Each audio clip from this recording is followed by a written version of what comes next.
What up? Welcome to Mr. Brown's class, where there's no whining and no complaining. Today we're subtracting mixed numbers with regrouping. And this is part one. So this is basics, right? Pretty simple ones because they have common denominators, right? So I'll be making another one, a part two, that don't have common denominators. Okay, but you'll get the gist of it. If you can do this, then you can do it with the more harder problems. Okay, so we're going to be subtracting two mixed numbers. And in this case, notice how the numerator on the top, the bigger number, all right, has a smaller numerator on top than on bottom. A lot of people would just do 2 minus 1, but we can't do that. Just like you can't do that when you're subtracting normal numbers. You can't subtract from the bottom number to the top. Okay, so if the top numerator is smaller than the bottom numerator, we're going to have to borrow.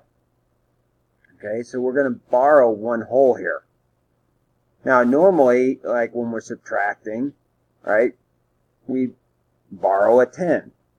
But that's because each place value of a number is worth 10. Okay, so place value is not worth 10. It's worth whatever the denominator is. So if I borrow one whole is 3/3. So what I'm going to do is add 3 to the top. Whatever this denominator is, I'm going to add to the top. So this becomes 4 and 4/3 minus 2 and 2/3. Now I can subtract, okay, because now, right, this number is larger than the second numerator. So 4 minus 2 is 2/3. Okay, 4 minus 2 is 2. So the answer is going to be 2 and 2/3. All right. Now I always like to do, even if they write them out sideways, I like to line them up this way. All right. So here we have, again, the numerator is smaller than the second numerator. So we're going to have to borrow. This becomes 6. Now in this case, since the denominator is 12, one whole is 12/12.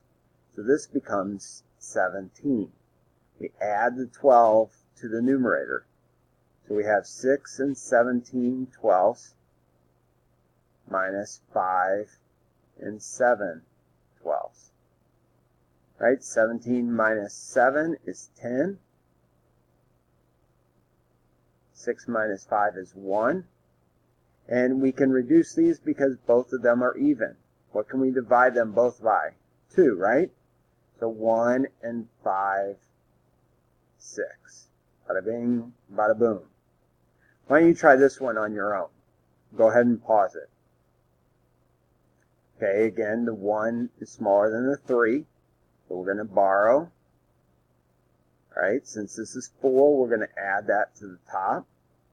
So this becomes 4 and 5/4 minus 2 and 3/4. 5 minus 3 is 2. 4 minus 2 is 2. And again, we got to reduce. What can go into 2 and 4? Both are divisible by 2. So this is 2 and 1/2. Okay, again, pause it and see if you can answer this one. Okay, so 2 is smaller than 3, so this becomes 5. We add the 8 to the 2, so it becomes 5 and 10/8 minus 4 and 3/8. 10 minus 3 is 7. 5 minus 4 is 1. Boom shakalaka. If this video helped you, make sure that you subscribe and like below. And remember, be more awesome.